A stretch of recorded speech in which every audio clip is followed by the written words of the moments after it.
Hello there, and welcome back to Daddy Rolled a One. I'm Martin, and today I'm going to be talking about this book here, A Folklore Bestiary, published by Mary Mushman. And this is part of my series on the 4 tabletop role-playing game books that I would want to have with me to run all of my future campaigns, under the assumption that I could never get another book for my collection. So sort of my desert island list. The list would change from time to time, but I put this list together a few weeks ago based on a tweet from Necromancer Games asking what those books would be. And so far in the series, I've talked about my criteria for how I chose my books, which you see here. And in part 2 specifically, I go into a lot more detail and the context of why those were my criteria. In part 1, I talked about the Tome of Adventure Design. And in part 2, I talked about Knock Magazine, which is also published by the same people that published this. And then in part 3, it was kind of a bit of a decision where I said I'd want one of 2 books, one being this one, the other one being Veins of the Earth, which I talked about in my last episode. And it would really just kind of depend on what kind of mood I was in, what kind of campaign I wanted to run. If I wanted to run like a full underground campaign, I would choose Veins of the Earth. That book does have 50 different monsters in it as well. But if I wanted to leave myself a little bit more open, I would choose probably this book right now. So let's get into it and talk about this. So this is a book that came out just last year, 2022, again, published by Mary Mushman. It's hardback. And it is that kind of, smaller size that, again, I think it's called like an A4, A5. I forget. But it's the smaller of those 2. And it is about 158 pages. And like most of their books, it's, the layout here makes full use of everything in the book. So you've got these great paintings, illustrations here. These are actually designed as, they could be NPCs, but it specifically tells if you want to play right now, you can just use these characters and jump right in and start playing. So one of the things I should mention is that this book is made for old school essentials, which is this game right here. It comes in a few different formats. They have it in book format as well, like tome formats, but I got a box set.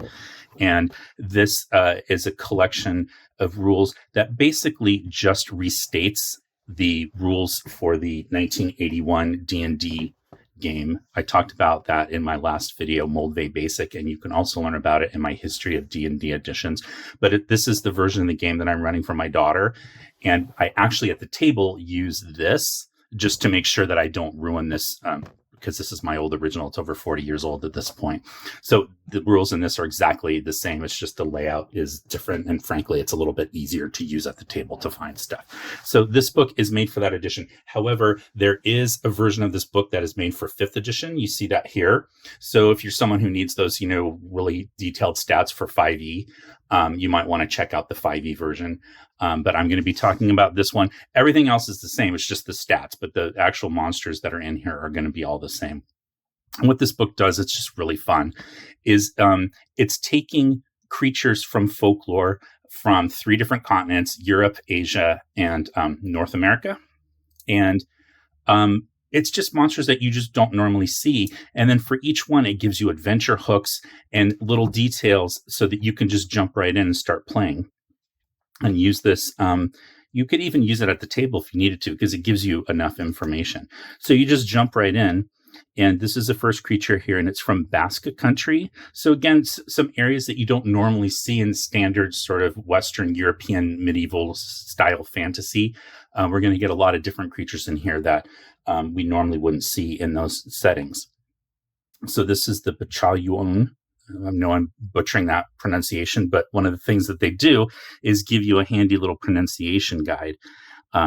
So because some of these, terms are ones that we're just not familiar with, but these are kind of like giant type creatures, and it talks about them. But this is the fun stuff that you get into here, where it talks about their names, and then it gives you some details on their hair. And, you've got your stats here that you would, need to run them, but it also talks about riddles and how they like to do that.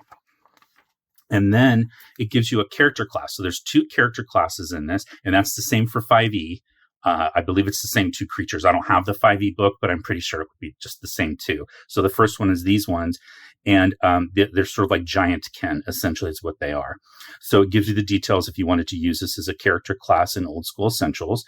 And then it gives you some hooks down here. So that's the format that you're going to see for pretty much all of these. It's just, you won't get the character class with all the monsters, but you're going to get hooks and all these other little tables.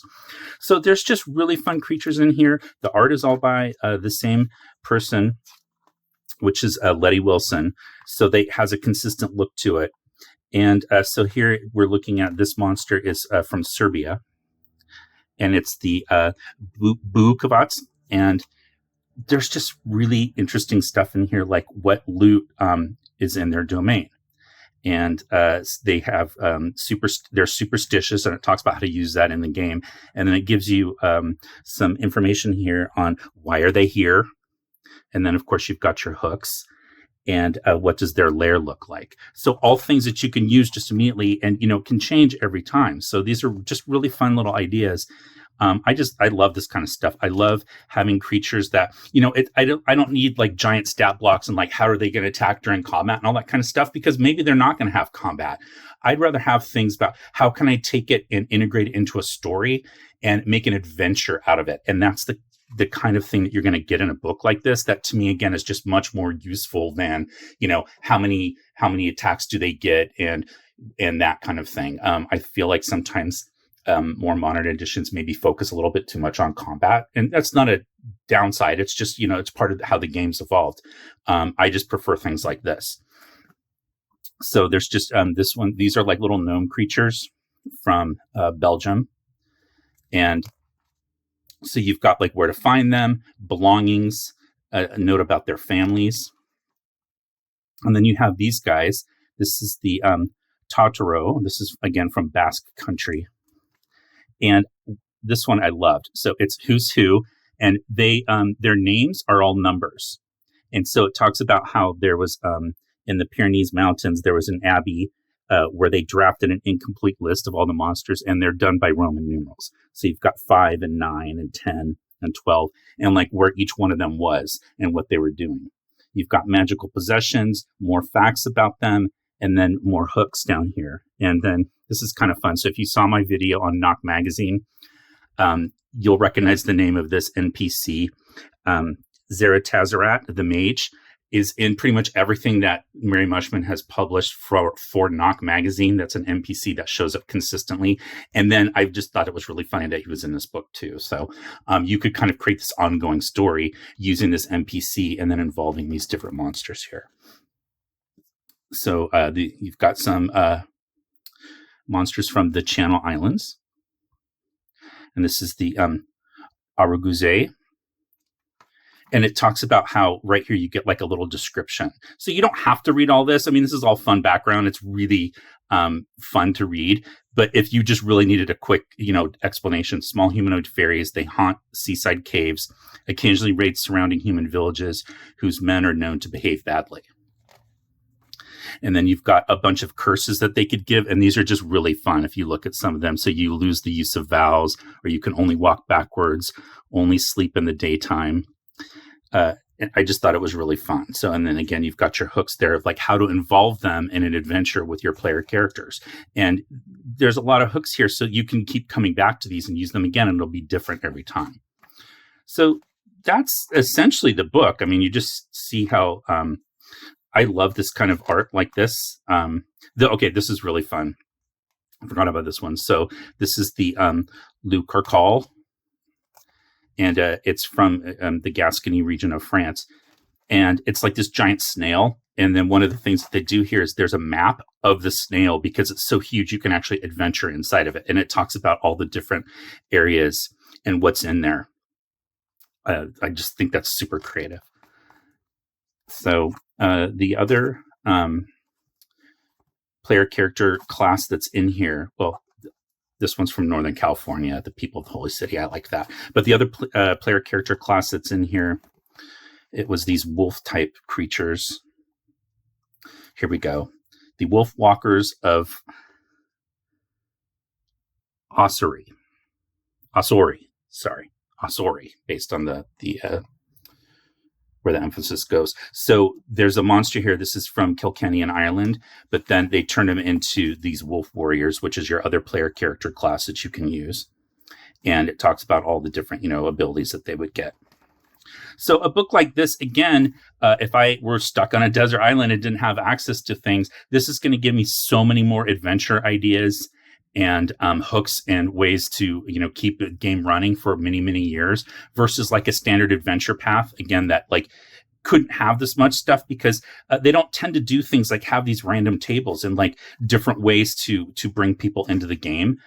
They tend to just be much more linear and kind of assume that you're going to go from place to place to place. So, and again, that's totally fine. I've played through adventure paths and I have a great time. But if I were stuck somewhere and couldn't get some, more books, this to me has a lot more options that I can use for many, many years to come. So that's the Folklore Bestiary. And of course, now I'm going to give you links below where you can get this. It is available in print and in PDF. These aren't affiliate links or anything like that. I don't get anything from it. I just want people to be aware of where these things are. And I just really like these books and want more people to know about them. But if you can't get this book, or maybe you already have it and you're looking for another option for a monster book, of course, there's just tons out there. So, I mean, monster books are one of the most common things that you can get in role-playing games. But, I'm trying to do something that's just a little bit more off the beaten path. So another thing that's come up recently is this book, The Monster Overhaul. So this is not quite out in print yet. This was a Kickstarter that I contributed to, and they said that they should be shipping, so I should get the hard copy in June, and I will probably do a full review then. But this was sort of like the advanced PDF copy that they sent. Monster Overhaul. This is written by Skirples. So if you did watch my video on Veins of the Earth, Skirples did the art for that book, but also wrote this book, Monster Overhaul. And it's basically taking all of the common, monsters throughout various editions of D&D and reinterpreting them in a new and different way. So it's not creating new monsters. It's just giving you so many different ways that you can use existing monsters. So Skirples does a really awesome blog called Coins and Scrolls, which I'd highly recommend. So you can kind of get a sense of his style. But talks about in the introduction, the purpose of the book is for at-table utility. Monsters are presented alongside tools. Background information is minimal, optional, or entirely absent because you know what the background is of a ghost or a vampire or something like that. You don't need that. What you need is how can I use this immediately to make it different and more exciting for my players. So there's 200 monsters in here at least. And what they do is they don't, like it said, it doesn't get into like that bears live in caves or ghosts haunt graveyards. It gives you prompts for things that are difficult to come up with at the table. So names or details or a motivation of why they're doing what they're doing, or maybe they have a secret or they like to tell riddles, and it gives you that information to do that. So as an example, well, they go through the mechanical jargon. This is sort of like your how to convert this to another edition, which is, again, super useful for me because I play sort of a modified version of BX. This isn't necessarily recreated for that, but it's close enough. And then I can look here and see like what all these different things mean. And then I could use this with 3rd edition or 4th or even 5th. So it goes through, talks about your statistics and what that means. And then so it gets right into it. So the first section of the monsters is on, monsters is on people. And so just as an example here, the section on, I think it was barbarians.